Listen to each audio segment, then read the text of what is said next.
دنیا کے اوپر پنپنے کی کوشش کر رہا ہے۔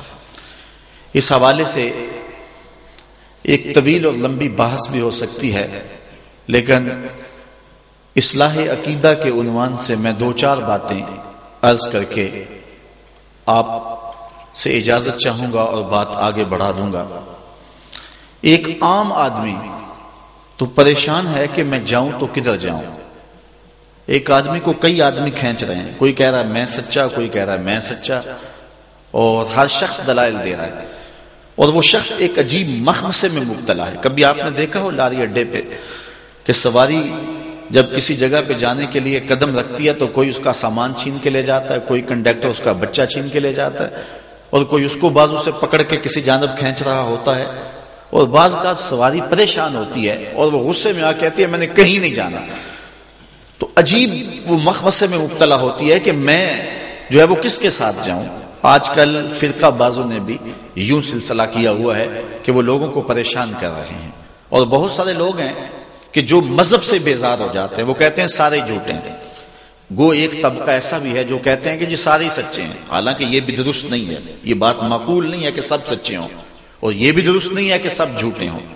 ہم نے خیر کو اور حق کو تلاش کرنا ہے، اور ہم نے ڈھونڈنا ہے کہ اچھائی اور خیر اور بھلائی کہاں ہے، اور ڈھونڈنے کے لیے آسان طریقہ ہے کہ ہم حضور علیہ الصلوۃ والسلام کے دور کو دیکھیں اور حضور کے زمانے کو دیکھیں۔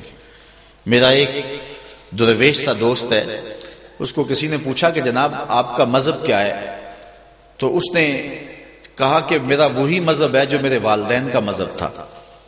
تو اس نے مزید سوال کیا کہ آپ کے والدین کا مذہب کیا ہے، کہا وہی جو ان کے ابا و اجداد کا تھا۔ تو اس نے پھر تیسرا سوال کیا کہ اس کے ابا و اجداد کا مذہب کیا تھا، کہا وہی جو مدینے سے معین الدین چشتی اجمیری لے کر آئے تھے۔ یہ فرقے، یہ گروہ بعد میں بنے ہیں، جو مسلک، جو مذہب بزرگان دین لے کر آئے ہیں، جو حضرت داتا گنج بخش علی اجمیری لے کر کے آئے ہیں، جو حضرت عطائے رسول معین الاسلام حضرت معین الدین چشتی اجمیری دین لے کر کے آئے ہیں، وہ یہ موجودہ فرقوں والا دین نہیں تھا۔ ہم اس دین کو تلاش کریں کہ وہ دین کیا ہے، اور اس دین کی پیروی کریں، وہ سچا دین ہے اور وہ خالص دین ہے۔ یہ باقی فرقہ بندیاں، یہ گروہ، یہ بعد میں بنے ہیں۔ اس لیے اپنے بزرگوں کے دین کو نہ چھوڑیں۔ حضرت امیر ملت پیر سید جماعت علی شاہ رحمۃ اللہ تعالی علیہ فرمایا کرتے تھے لوگوں جوتے پرانے ہو جائیں تو بدل لو، لباس پرانا ہو جائے تو بدل لو، پگڑی پرانی ہو جائے تو بدل لو، لیکن عقیدہ پرانا ہی ٹھیک ہے، وہ نہ بدلنا۔ وہ جو بزرگوں کا آ رہا ہے، جو تسلسل کے ساتھ آ رہا ہے۔ اور ایک روایت میں علیکم بدین العجائز، تمہارے اوپر بوڑھی عورتوں کا دین ہے۔ حضرت ابو المعالی الجوینی نیشہ پور کے بہت بڑے بزرگ گزرے ہیں اور بہت بڑے عالم گزرے ہیں۔ جب آپ کا آخری وقت آیا تو آپ نے فرمایا کہ لوگوں تم گواہ بن جاؤ، میں عقائد اور نظریات کی لمبی بحث سے تنگ آ کر کے آنا اموتو علی عقیدت عجائز اہل نیسابور، میں نیساپور یعنی نیشہ پور کی بوڑھی عورتوں کے دین پہ مر رہا ہوں۔ تم اس بات پہ گواہ ہو جاؤ کہ نیشہ پور کی جو بوڑھی عورتیں ہیں میں ان کے دین پہ مر رہا ہوں، کیونکہ جو ابا و اجداد کا دین ہے وہی سچا دین ہے، اور جو دین بعد میں بدلا جائے گا وہ یقیناً بدلی ہوئی ایک صورت ہوگی، وہ ایک نیا ایڈیشن ہوگا۔ اس لیے اپنے بزرگوں کے عقائد اور بزرگوں کے نظریات کو کبھی نہ چھوڑنا۔ علامہ اقبال جن کو ترجمان حقیقت بھی کہتے ہیں، انہوں نے بڑی خوبصورت بات اس انداز میں کی، اجتہاد عالمان کم نظر اقتدا بر رفتگاں محفوظ تر۔ وہ کہتے ہیں کہ کم نظر علماء کے اجتہاد سے بہتر ہے کہ جو پہلے لوگ گزر گئے ہیں ان کی پیروی کی جائے۔ عقل آبایت ہوس فرسودہ نیست، کار پاکاں از غرض آلودہ نیست۔ کہتے ہیں تمہارے ابا و اجداد کی جو عقل تھی وہ لالچ سے پرانی نہیں ہو گئی تھی، فرسودہ نہیں ہو گئی تھی، غرض کی وجہ سے وہ آلودہ نہیں ہوئے تھے۔ انہوں نے انگریزوں سے پیسے نہیں کھائے ہوئے تھے کہ انہوں نے تبدیلی کر لی ہو اپنے نظریات میں، اس لیے ان کا نظریہ وہی تھا جو 14 صدیاں سے چلا رہا ہے۔ ذوق جعفر کاوش راضی نمان، آبروئے ملت تازی نمان، تنگ برما رہ گزارے دی شدے، ہر لئی میں رازدار دی شدے۔ آج ہر کمینہ شخص دین کا رازدار بن کے بیٹھ گیا ہے۔ تو اقبال کہتا ہے اجتہاد عالمان کم نظر اقتدا بر رفتگاں محفوظ تر۔ اس لیے جو بزرگ ہیں ان کے عقیدے کو اپنا کر کے رکھیں، اسی میں تمہاری خیریت ہے۔ یہ جتنے بھی اختلافات ہیں وہ بعد میں پیدا ہوئے۔ حضرت شیخ عبدالحق محدث دہلوی بڑی خوبصورت بات کی مدارج النبوت میں لکھتے ہیں، اللہ کا شکر ہے بہت امور میں اختلاف پایا جاتا ہے، کم از کم میرے دور میں حضور علیہ الصلوۃ والسلام کی حیات طیبہ پر تو کوئی اختلاف موجود نہیں ہے۔ یعنی پوری امت اس بات کو مانتی ہے کہ حضور قبر اطہر میں زندہ ہیں، تو کہتے ہیں امت میں بڑے اختلافات ہو گئے ہیں لیکن ابھی تک یہ اختلاف نہیں ہوا، تو اس کا مطلب یہ ہے کہ اب اس عنوان سے بھی جو اختلاف پایا جاتا ہے تو یہ حضرت شیخ عبدالحق محدث دہلوی کے بعد پیدا ہوا ہے، ان کے زمانے تک یہ اختلاف بھی موجود نہیں تھا، اس لیے بعد میں اختلافات پیدا ہوئے اور امت کو جو ہے وہ گروہ در گروہ تقسیم کر دیا گیا۔ علامہ نبہانی نے لکھا ہے، اول من انکر التوسل والاستغاثہ والنداء هو ابن تیمیہ، پہلا شخص جس نے توسل، استغاثے اور ندا کا انکار کیا وہ ابن تیمیہ تھا۔ اس سے قبل امت میں اس عنوان کے ساتھ کوئی اختلاف موجود نہیں تھا، سارے جھولیاں پھیلا پھیلا کے استغاثہ کیا کرتے تھے۔ مسیلمہ کذاب کے مقابلے میں جو جنگ ہوئی ہے، اس جنگ کے اندر حضرت خالد بن ولید نے لکھا کہ ہم بھی اللہ اکبر کا نعرہ لگاتے ہیں، وہ بھی آگے سے اللہ اکبر کا نعرہ لگاتے ہیں، سمجھ نہیں آتی اپنا کون ہے بیگانہ کون ہے۔ تو حضرت صدیق اکبر نے ان کو کہا کہ جب وہ اللہ اکبر کا نعرہ لگائیں تو تم یا رسول اللہ کا نعرہ لگاؤ۔ وَقَانَ شِعَارُهُمْ يَوْمَئِذٍ یا محمد ہو، اس دن اہل ایمان کی پہچان یا محمد کہنا تھا۔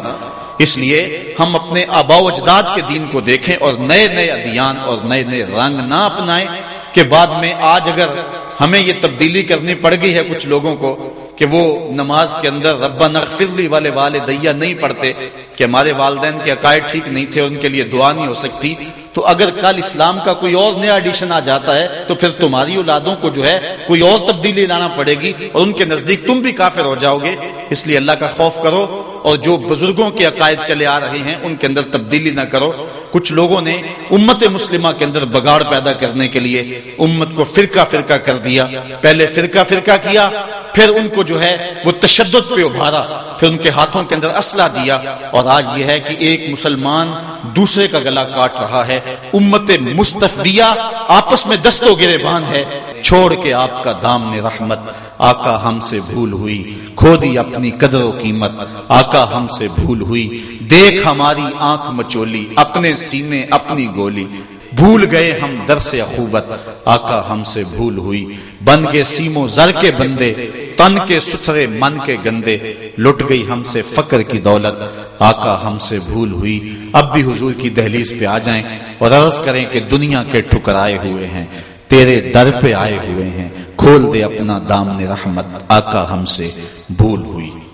تو عقیدے کی بنیاد اپنے بزرگوں کے عقائد کو رکھیں، سارے مسائل حل ہو جائیں گے، ورنہ قیل اقوال، دلائل، مناظرے، اس سے جو ہے وہ نتائج نہیں ملیں گے۔ جو بزرگوں کے عقائد تھے، آباء و اجداد کے عقائد تھے، وہی عقائد رکھیں، اور وہی سچے عقائد تھے اور وہی ستھرے عقائد تھے۔ دوسری بات، عقیدے کی پختگی اور عقیدے کی پاکیزگی اور عقیدے کی اصلاح کے بعد ہمیں اپنے کردار پر توجہ دینے کی ضرورت ہے، اس لیے کہ امت مسلمہ کو کردار کی عظمت ہی سکھلائی گئی ہے اور ان کا کردار ہی ان کو باقی لوگوں سے ممتاز اور نمایاں کرتا ہے۔ حضرت شاہ نقشبند بخاری علیہ رحمہ کا قول ہے، جس شخص کی خاموشی فائدہ نہیں دیتی اس کی تقریر بھی فائدہ نہیں دیتی۔ مطلب کیا کہ جس کے کردار میں چمک نہیں اس کی گفتار بھی دلوں پہ نہیں اترتی، ہواؤں میں اڑتی ہوئی تتلیوں کی طرح لفظ اپنا رنگ تو جمائیں گے لیکن من میں نہیں اتریں گے، لفظ وہی اتریں گے جو دل سے نکلیں گے۔ از دل خیزت بر دل ریزت، اشہد و بلال عند اللہ اشہد، بلال کی اشہد وہ دھوم مچا دیتی تھی کہ جو آج اشہد کے اندر بھی نہیں ہے، وہ خلوص کی کہانی تھی، وہ کردار کی برکت تھی۔ آج ہمارے کردار لٹ گئے ہیں۔ ایک زمانہ ہوا، ایک کتاب چھپی تھی عرب کا چاند، اور اس کا رائٹر تھا سوامی لکشمن پرشاد۔ یہ ایک انڈین رائٹر ہے جس نے حضور کی سیرت پہ یہ کتاب لکھی۔ کتاب کیا ہے کہ سطروں میں چراغ رکھے ہوئے، 200-250 صفحات پہ مشتمل حضور کی سیرت پر اس نے یہ ایک نایاب نگینے کی صورت میں ایک کتاب پیش کی ہے۔ کسی نے سوامی لکشمن پرشاد کو کہا کہ تو مسلمانوں کے نبی کی سیرت پر اتنی خوبصورت کتاب لکھی کہ جو پڑھتا ہے اس کا ایمان تازہ ہوتا ہے۔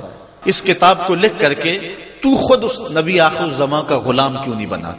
تو سنیے جو سوامی نے جواب دیا، وہ ہماری آنکھیں کھول دینے کے لیے کافی ہے۔ اگر نہ سوچیں تو الگ بات ہے۔ کسی زمانے میں ہمارے اس روڈ پہ ایک گاڑی چلتی تھی، اس کے پیچھے لکھا ہوا تھا عقل نہ ہو تو موجہ ہی موجہ، لیکن اگر عقل ہو تو سوچا ہی سوچا۔ اگر ہم نہ سوچیں تو الگ بات ہے، لیکن اگر سوچیں تو اس کا جواب اتنا زناٹے دار تماچا ہے کہ صدیوں اس کی کسک نہ جائے۔ کسی نے پوچھا سوامی تو مسلمانوں کے نبی کی سیرت پر اتنی خوبصورت کتاب لکھی ہے، تو خود اس نبی کا غلام کیوں نہیں بن جاتا؟ تو اس نے کہا کہ جب میں مسلمانوں کے نبی کی سیرت پر کتاب لکھنے کے لیے بڑی بڑی امہات کتب سید کو پڑھا اور حضور کی عظمت کے گوشے اور حضور کی سیرت کے جمال مجھے نظر آئے، تو یہ جذبہ میرے دل میں بھی پیدا ہوا کہ میں اس آقا کا غلام بن جاؤں۔ لیکن جب میں موجودہ مسلمانوں کے کردار کو دیکھتا ہوں تو میں کہتا ہوں میں ہندو ہی ٹھیک ہوں۔ ہمارا کردار لوگوں کے ایمان کے راستے میں رکاوٹ بنا ہوا۔ ایک وہ زمانہ تھا، امام محمد کا جنازہ اٹھتا ہے، پورا بصرہ امڈ آیا، یہودی عیسائی بھی رہتے تھے اس شہر میں، کہا یارو مسلمانوں کے امام کا جنازہ ہے، چلو تم بھی شامل ہو جاؤ۔ آخری رسومات میں شامل ہونے کے لیے وہ بھی آ جاتے ہیں۔ لوگ ذوق و شوق سے بڑھ بڑھ کے جنازے کی چارپائی کو کندھا دینے لگتے ہیں، اور کسی عیسائی اور یہودی کا جی چاہا نا کہ چلو مسلمانوں کے امام کے جنازے کی چارپائی کو میں بھی کندھا دے لوں۔ ہمیں تاریخ نے بتایا جو ہی اس کا کندھا امام کے جنازے کی چارپائی کو چھوا، لبوں پہ کلمہ جاری ہو گیا۔ ہمارے بزرگوں کی لاشیں بھی کلمہ دیتی تھی، اور آج ہماری زندہ لاشیں لوگوں کے ایمان کے راستے میں رکاوٹ بنی ہوئی ہے۔ آج ہم کھڑے ہو کے دعویٰ تو کرتے ہیں کہ ہم امریکہ سے ٹکر لیں گے، ہم ٹکڑے ٹکڑے کر دیں گے، پاش پاش کر دیں گے، لیکن کبھی جھانک کر کے دیکھا، اپنی حالت دیکھی؟ ہماری مسجدوں کی لیٹرینوں کے گندے لوٹے بھی زنجیروں سے بندھے ہوئے۔ آج گرمی کا موسم ہے، اگر کوئی باہر واٹر کولر نصب کرتا ہے تو اس کے پاس جو گلاس رکھتا ہے اس کو زنجیروں سے باندھ کر کے رکھنا پڑتا ہے۔ تمہاری مساجد کے اندر جوتے اٹھائے جاتے ہیں، یہ ہے تمہارے کردار کی جھلک، اور دعویٰ دیکھیے کہ ہم امریکہ کے ٹکڑے کر دیں گے۔ حضور نے معراج کی رات ایک منظر دیکھا کہ ایک پتھر ہے، چھوٹا سا سوراخ ہے اس میں، اور اس سے ایک بیل نکلا، دوبارہ اس میں گھسنے کی کوشش کرتا ہے لیکن اس سے گھسا نہیں جاتا۔ جبریل امین سے پوچھا کہ یہ کیا ماجرا ہے؟ حضرت جبریل امین نے عرض کی حضور یہ آپ کی امت کے وہ لوگ ہیں کہ جو بڑی بڑی باتیں کر لیتے ہیں لیکن بعد میں ان کو پورا نہیں کر سکتے، اس لیے یہ بیل نکل گیا ہے، اب دوبارہ اس کے اندر داخل نہیں ہو سکتا۔ ایک زمانے کی بات ہے، جب عراق کی جنگ لگی، اس وقت جب اتحادی فوجوں نے عراق پر حملہ کیا، اس زمانے میں ہم میٹرک کے اسٹوڈنٹ تھے، تو کسی جگہ ایک تقریب ہوئی اور وہاں یہ اعلان کیا گیا کہ ہم عراق کی مدد کے لیے 10,000 لوگ بھیجیں گے۔